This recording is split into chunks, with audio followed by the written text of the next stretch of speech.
Okay, so we will continue our discussions on linear viscoelastic response. What we have done so far is familiarized ourselves with an idea of relaxation process, and then we are using Maxwell model as a preliminary model to understand quantitative behavior of viscoelastic materials. We have also looked at oscillatory shear and the response of Maxwell model in oscillatory shear. And so, going on from here, what we will do is we will see that most real materials do not have one particular relaxation process, they have collection of relaxation processes.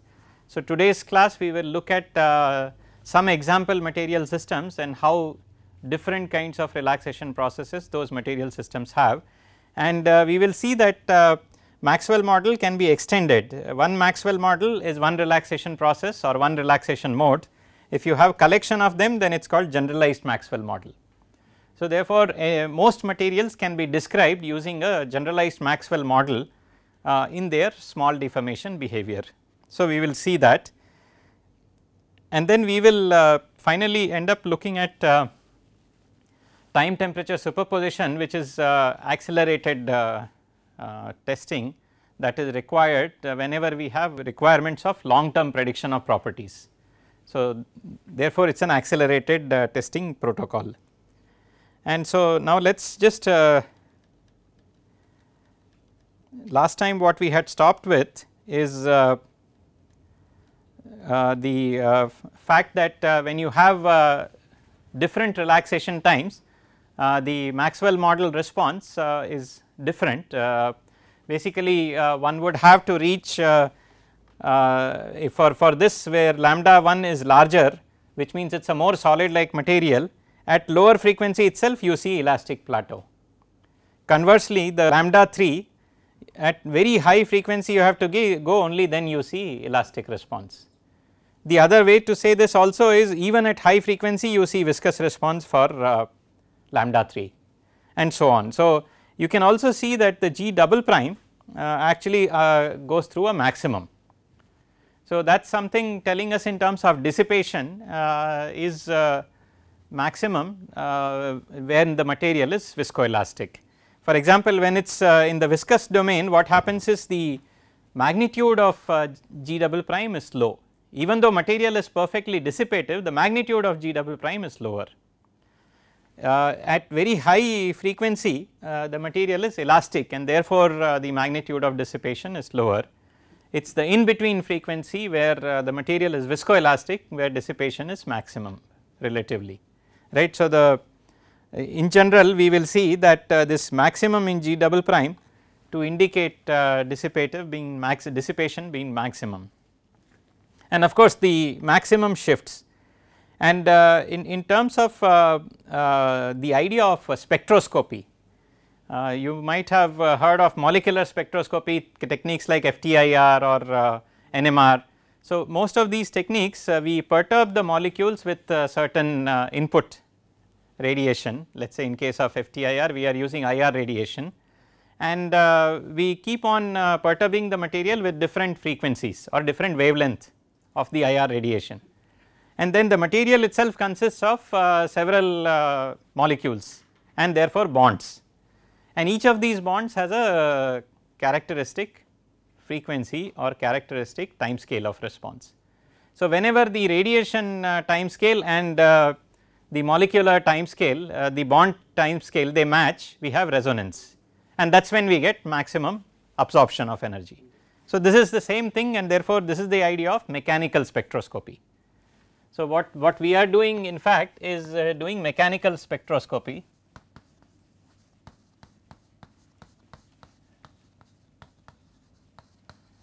We are perturbing the material at different frequencies and looking at so omega c is basically the frequencies at which we can say it is like a resonance.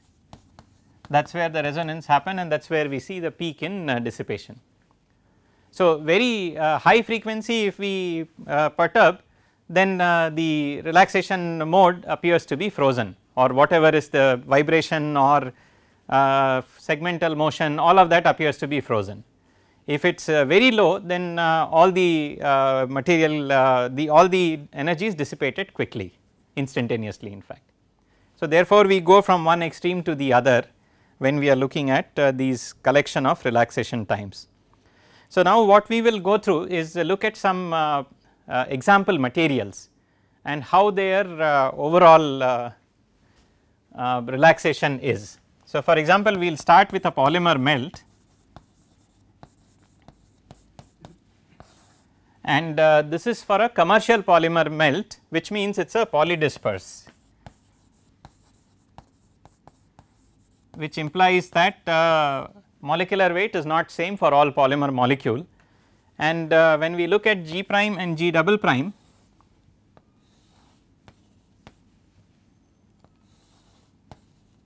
so we see some feature which is seen in a Maxwell model also, that at low frequencies G double prime dominates, at high frequencies G prime dominates. So, the standard idea that higher the frequency, elasticity is more dominant is observed, but one key difference is this: we are going from basically 8 order of magnitude in terms of frequency. So, this kind of data is again obtained using the time temperature superposition that I talked about in the introduction. So, that is why it is very important for us to see how do we get data over such large periods of time or large range of frequencies. So, in this kind of a case, what we clearly see is the fact that if I were to individually do for a Maxwell model, we saw that if this is omega lambda is equal to 1, this is omega lambda is equal to 10, and this one is omega lambda is equal to 0.1. So, the material goes from viscous to elastic within only 2 decades itself, and clearly in this case the material is viscous as far as low frequency is concerned, but it is not elastic even at after 8 orders of magnitude in frequency. That is because there are multiple relaxation processes that are actually part of the polymeric material. And in general we can divide the different relaxation regimes in polymer based on the molecular makeup. Since we know that the polymer melt is sort of a entangled mass of macromolecules, right. So, we have entangled macromolecules.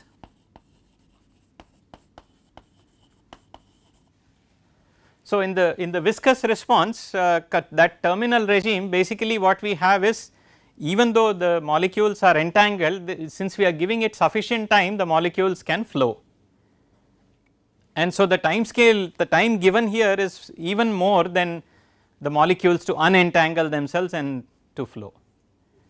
Now, when we start increasing the frequencies, we start getting the modes which are due to entanglement. Then we start increasing further, then what happens is not just entanglement, but between how the segment between the entanglement point, how is that responding.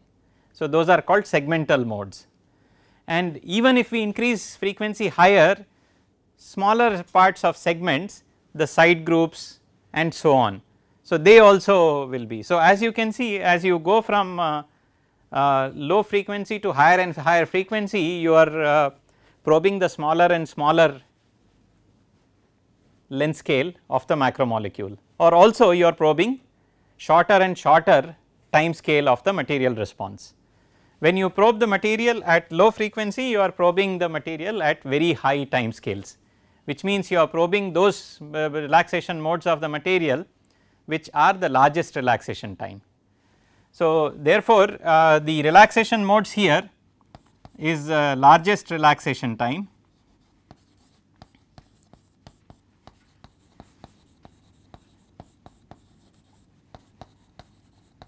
and this side we have shortest relaxation time.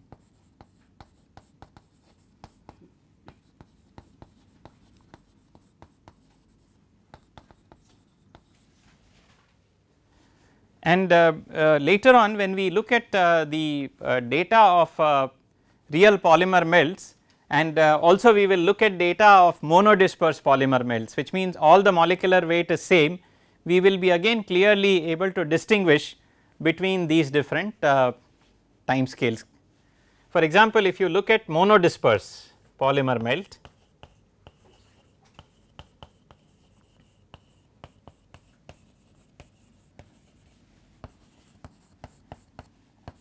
generally the G prime is seen to be like this.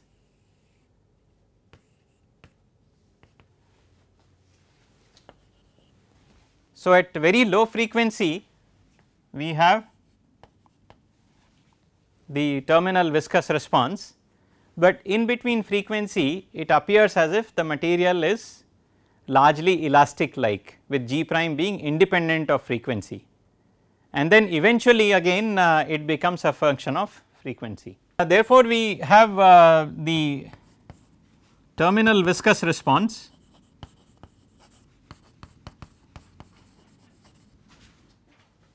and we have the rubber like plateau.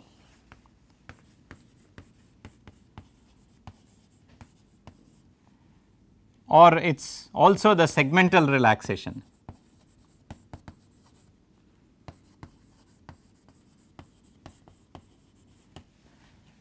And then beyond this frequency we have subsegment.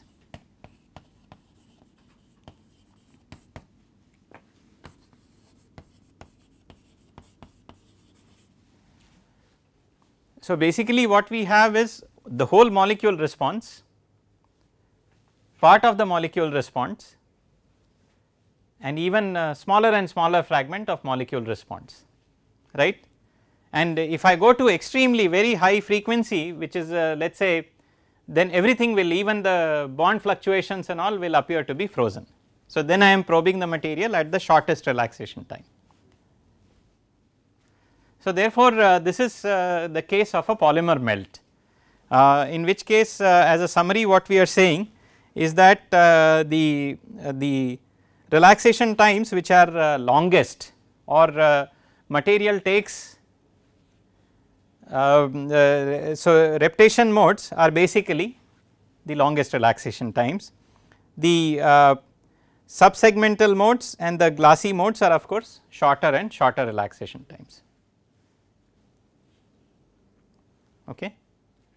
So, therefore, we have to go to higher and higher frequency to observe the response from them. So, in this case the solid like response is given because the materials are entangled and there are reptation modes.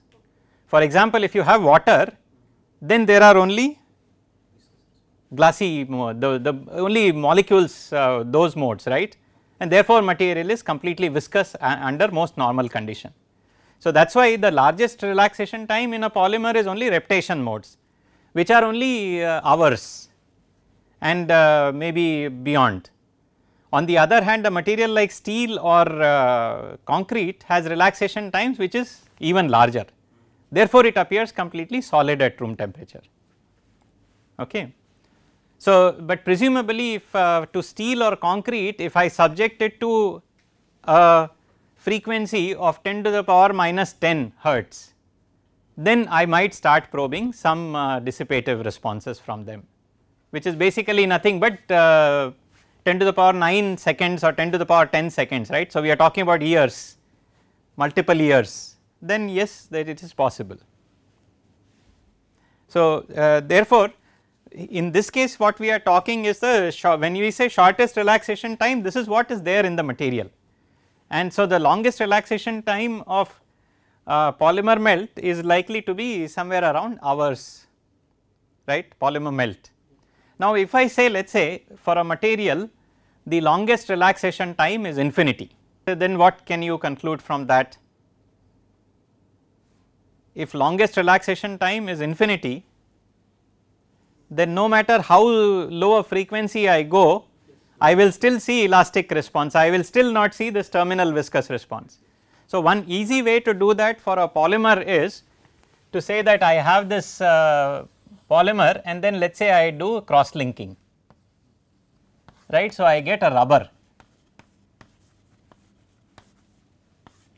or I get a hydrogel, which I discussed in the first class, that if you have a polymer, but you link it using a cross link, then in this case what happens is now the material is solid like, and in fact no matter how small a frequency that I go to, I will observe the material response to be actually solid like, and in that case we say that the largest relaxation time of the material has diverged or it has become infinity. Only in case of cross-link. Yeah, only in the case if we do a cross linking. If the cross linking is permanent, then what happens is I will see this signature like this. So, if I look at G prime, I will see it something like this, that no matter what how low frequency I go, I will never go to a terminal viscous response. The material will always remain solid like and it will still give me an elastic response, which is what a rubber is, right. No matter how slowly I deform, it gives me an elastic response. So, what we are saying is the following. If I probe the material at very low frequencies, then basically I am allowing the material to the molecules to unentangle and flow, right, because the entanglement as a process we saw, basically entanglement is where if I have a molecule, there are other molecules, right, which are it is entangled with. So, effectively what happens is each and every molecule is basically confined to what is called a tube, right. So, molecule can only move in that tube because other side it is being constrained or entangled by the other, but in this direction the molecule can move, right, it can move like a snake, that is what we call the motion called reptation. Similarly, these molecules are also actually moving themselves, right, this is a melt. So, there is sufficient thermal energy. So, therefore, this tube is also a changing function.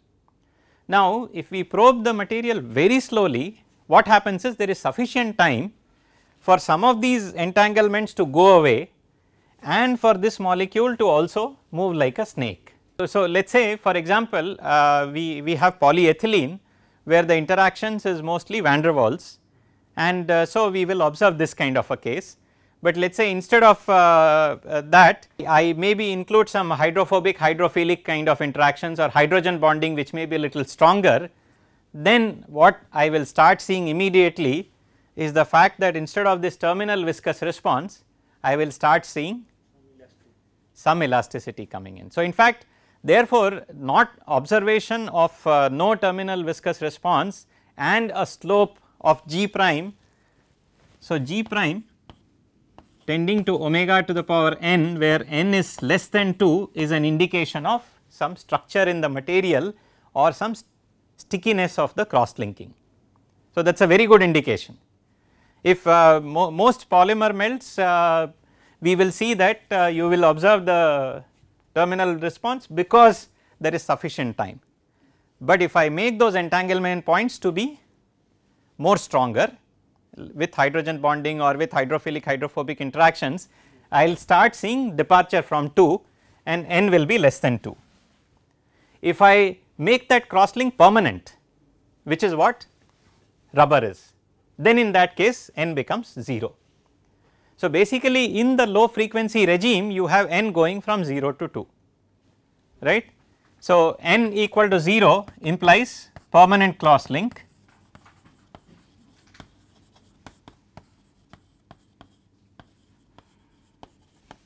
N is equal to 2 implies no cross link basically, and n less than 2, depending on what is the value of n, it tells me the strength of those cross links.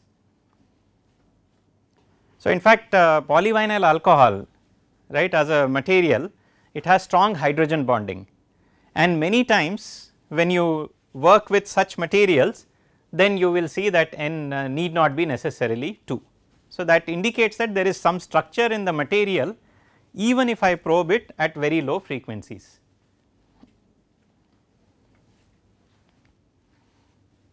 So, this is an indication of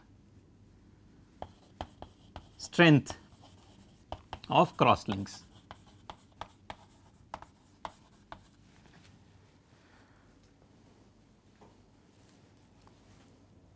Okay.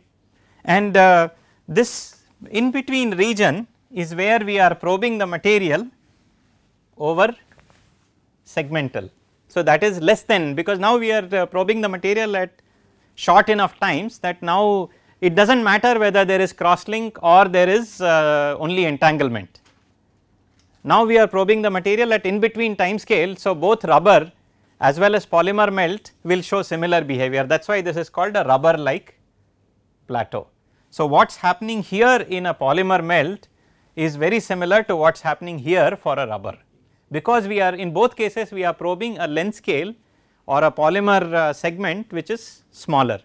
It does not matter whether that segment is entangled or not, because anyway we are not giving enough time for the entanglements or to relax, and therefore this is called a rubber like plateau. Beyond this, in fact, again they will have similar response. So, this increase here and this increase here is again similar, because we are probing even smaller segments. And then this, of course, if I do eventually I will again see what are called the glassy modes. So, that is what is written here. So, the longest relaxation time is associated with reptation, because it is associated with the overall motion of a molecule. Then we have rubber like modes which are related to segment between two entanglement points or between two crosslinks, that is called a segment. If we go to still higher frequency, we have subsegmental modes, and if we go to higher frequencies, that is glassy modes. If we perturb the material beyond glassy modes, then basically everything is frozen and we will see completely elastic response, right. Under those conditions the material will appear to us hard and brittle material.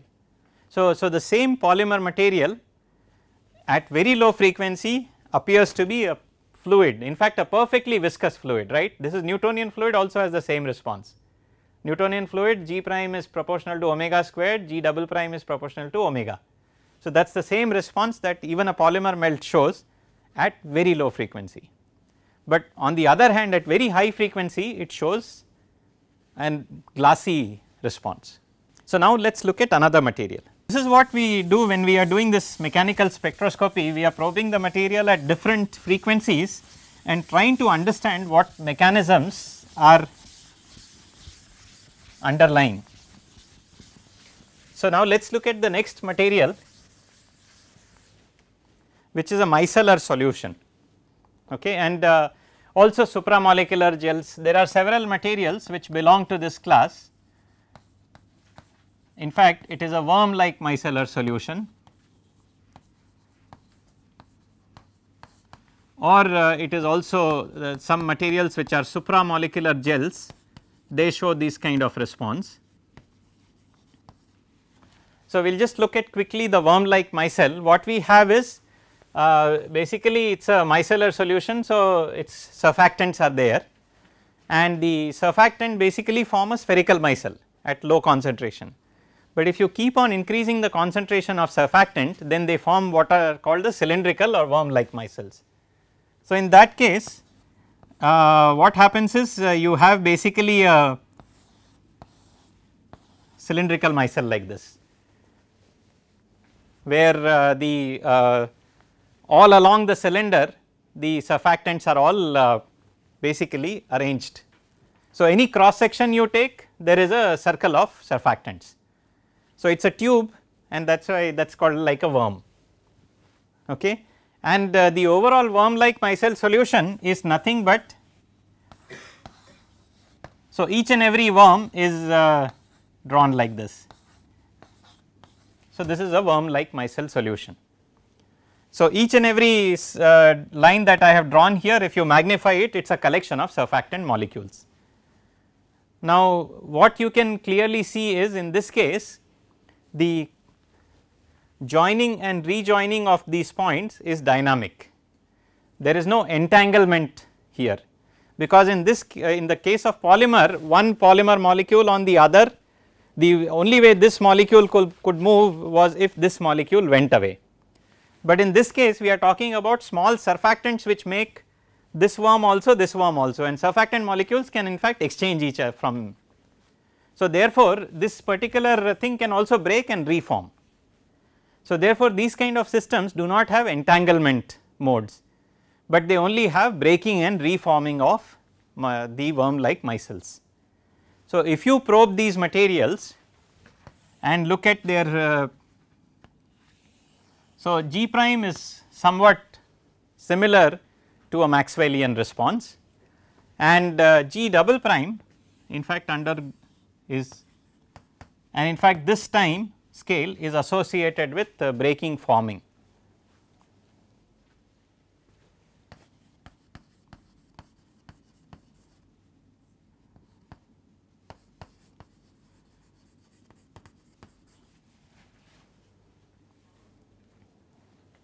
And so, these are examples of a material which are called so supramolecular gels are also small molecules which assemble themselves.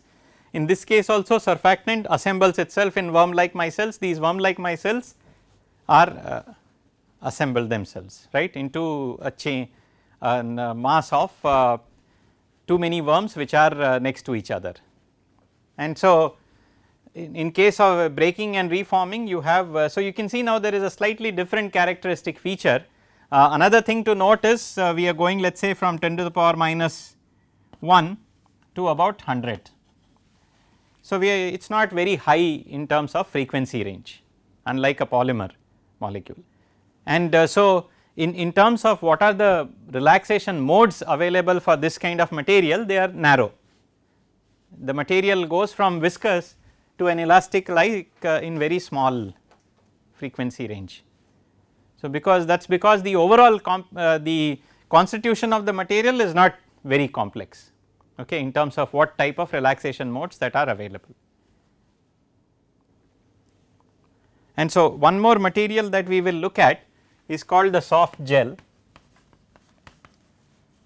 and many dispersions or emulsions show this kind of behavior, where you have a collection of these particles and there is a strong network between these particles as we discussed earlier in case of emulsions.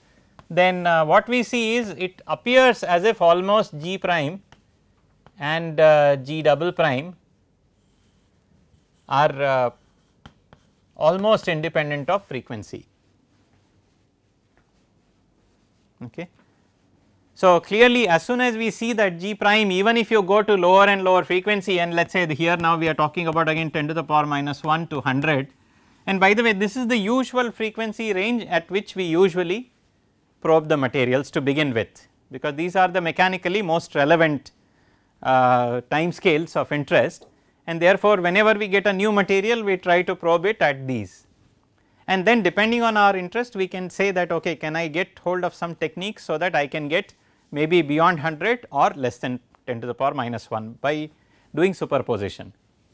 So, in this case what I can clearly see is both G prime and G double prime there is no way near terminal viscous response. If at all it appears to have a more elastic like response, G prime is more than G double prime, elasticity dominates over the viscous response. There is a hint that if at all if I can go maybe there is something like this, right. If I go to, but then I need to do those experiments, and in fact I see that. Longer time is required. Yeah, longer time is possibly required, but one thing which we always have to be concerned about whenever we subject the material to lower and lower frequencies is the stresses involved or the torques involved from the instrument. We always reach the limits of the instrument response, whatever is the least count of the instrument. So, the data gathering in low frequencies is always tricky. So, sometimes it may be possible to go to lower frequencies and do, some other times it may not be possible. The other thing you must realize is that when I say 10 to the power minus 3, one cycle itself is going to take 1 hour, right. So, if I go to 10 to the power minus 4, it quickly climbs up, right. So, therefore, again experimentation is not achievable in our time scales. We are trying to answer some questions by doing a research project, and or we are trying to do let us say in industry some product development. So, we can't say give me 4 months for testing and I will do one test for 1 month, that kind of things are not feasible.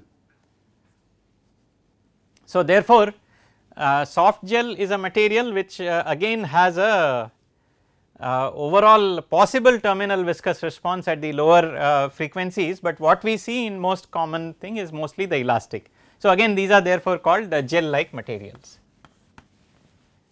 So, with this we have now reviewed 3 different materials and seen the observation of these 3 different materials with 3 different types of relaxation times. Now, what we will do in the next class is look at can I explain the overall these 3 responses by combining the different relaxation modes that we talked about.